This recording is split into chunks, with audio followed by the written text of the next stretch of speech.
आदरणीय अध्यक्ष महोदय, सबसे पहले तो मैं धन्यवाद करता हूं। कैमरा मेरा ये फर्स्ट स्पीच है, प्रथम बार मैं एमपी बन के आया हूं और मैं अपनी अमेठी की जनता का भी धन्यवाद करता हूं और साथ में गांधी परिवार का धन्यवाद करता हूं कि जिन्होंने मेरे को इस हाउस में आने का मौका दिया। आज ये मैं इस विधेयक भारतीय वायुयान विधेयक 2024 के बारे में बोलने के लिए खड़ा हुआ हूं और मैं इसका, क्योंकि मेरी कॉन्स्टिट्यूंसी के अंदर ही इगरुआ है, इंदिरा गांधी उड़ान अकेडमी है, और दूसरा हमारे यहाँ पे Rajiv Gandhi national aviation university है, और तीसरा हमारे यहाँ पे हिंदुस्तान एरोनॉटिक्स लिमिटेड का है। तो इसके अंदर ट्रेनिंग, सेफ्टी एंड मैन्युफैक्चरिंग, इन तीन के ऊपर मैं बोलने के लिए यहाँ पे खड़ा हूँ।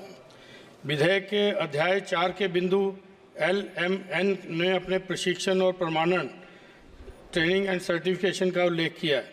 इसमें मैं सरकार का ध्यान इस पर आकर्षित भी करना चाहता हूं, क्योंकि ट्रेनिंग की बात है तो हमारे इगरुआ के अंदर 1570 पायलट अब तक देश को उन्होंने दिया, जो कि विभिन्न एयरलाइंस के अंदर अपनी सेवाएं दे रहे हैं, और भारतीय सेना के विभिन्न अंगों को भी वहाँ के को पायलट की ट्रेनिंग हमारे इंस्टीट्यूट के द्वारा मिली है।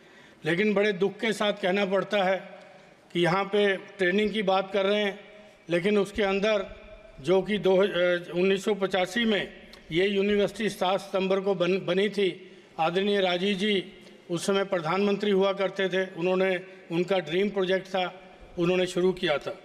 लेकिन बड़े दुख के साथ ये कहना पड़ रहा है यहाँ पे कि उसका जो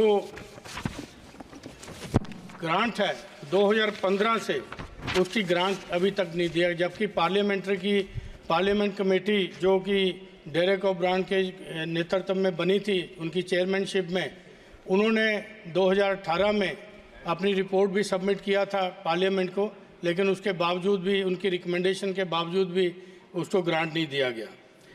क्योंकि इगरुआ जो है बहुत ही प्रतिष्ठित प्रशिक्षण संस्थान है, तो लेकिन उसका हालात जो है कि सेफ्टी के बारे में अगर बात करेंगे तो सेफ्टी का ये हाल है वहाँ पे, क्योंकि ग्रांट की वजह से वहाँ पर जो एयर ट्रैफिक कंट्रोल सिस्टम है, वहाँ पे जो ज़रूरी इंस्ट्रूमेंट हैं उसके, वो भी वहाँ पे इंस्टॉल नहीं हो रहे, क्योंकि उनका कैलिब्रेशन नहीं हो पा रहा।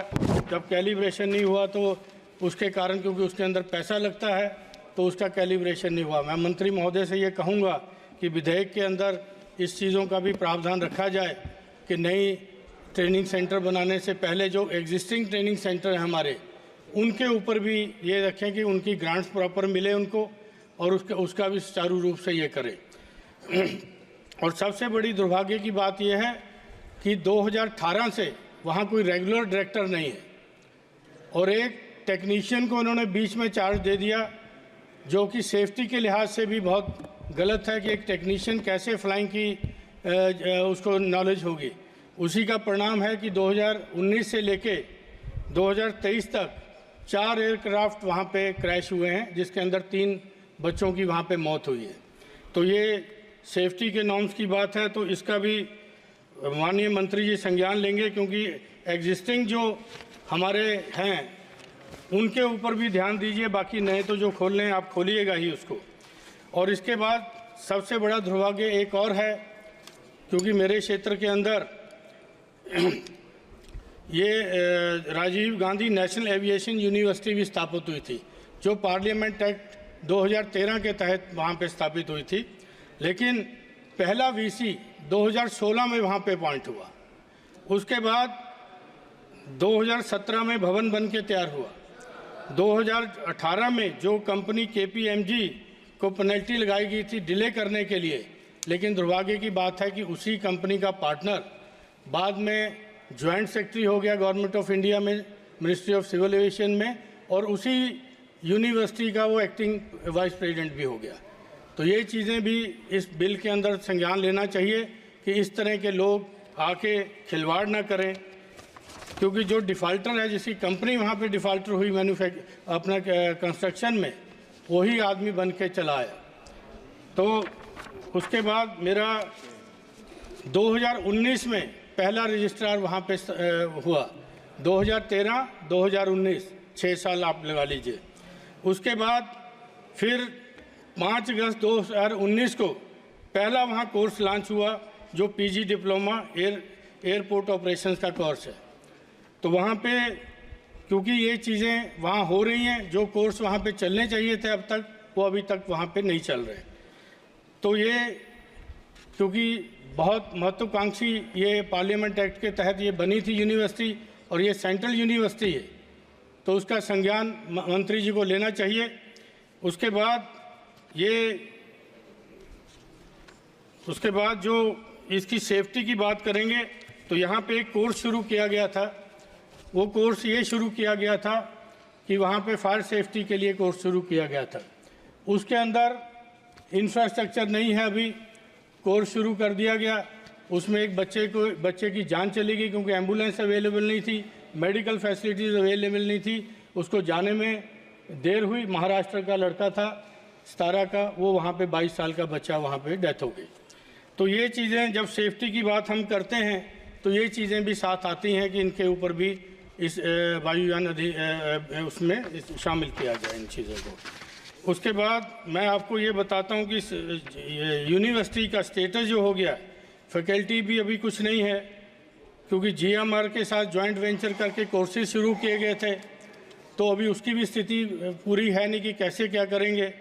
उसके बाद लास्ट के अंदर मैं सिर्फ ये कहना चाहता हूँ कि यहाँ पे जो क्योंकि हमारे लीडर प्रतिपक्ष ने 2A का किया था, A1 A2, जिसकी मैं बात कर रहा हूँ वो A3 का नाम दे देते हैं क्योंकि संसद में शायद नाम नहीं लिया जाता, तो वो भी उसका नाम भी A से ही शुरू होता है। तो वो जिस आदमी ने इतना यहाँ पे वो किया, करप्शन किया और बाद में VC एक्टिंग VC बना और joint secretary government of India बना। उसके बाद यहाँ पे दूसरा ये था, यहाँ पे क्योंकि मेरे यहाँ पे हिंदुस्तान एरोनॉटिक्स लिमिटेड की भी फैक्ट्री है, उसके अंदर मैं ये जानना चाहता हूँ कि इस विधेयक के अंदर क्योंकि ये जो प्राइवेट प्लेयर्स की बात चल रही है, क्या ये HAL को भी उसका मैन्युफैक्चरिंग का काम देंगे या प्राइवेट प्लेयर्स उसके अंदर आएंगे? क्योंकि HAL की अभी वर्तमान जो स्थिति है वो बहुत अच्छी नहीं है क्योंकि वहाँ पे काम की कमी है। तो ये है कि अगर वो पब्लिक सेक्टर है तो उसको भी काम दिया जाए। और बाकी क्योंकि मैं पंजाब से आता हूँ तो अमेठी मेरा संसदीय क्षेत्र है, तो पंजाब में आदमपुर जो हमारा हवाई अड्डा है वो NRIs का मेन गढ़ है, तो उस हवाई अड्डे पे नेशनल इंटरनेशनल फ़्लाइट्स भी अगर शुरू करेंगे तो अच्छा रहेगा क्योंकि NRIs बहुत से लोग जो हमारे विदेशों में रहते हैं वहाँ से जाते हैं। तो मैं दूसरा हमारा फुर्सतगंज का जो सिविल एयरपोर्ट बनाने की बात थी उसका भी काम चल रहा है, लेकिन इतनी धीमी गति से चल रहा है काम कि अगर उसको भी पूरा करेंगे तो हमारे अमेठी और रायबरेली, प्रतापगढ़, ये तमाम जिलों के लोगों को लाभ होगा। आप धन्यवाद महोदय जी, आपने मेरे को बोलने का दिया। धन्यवाद।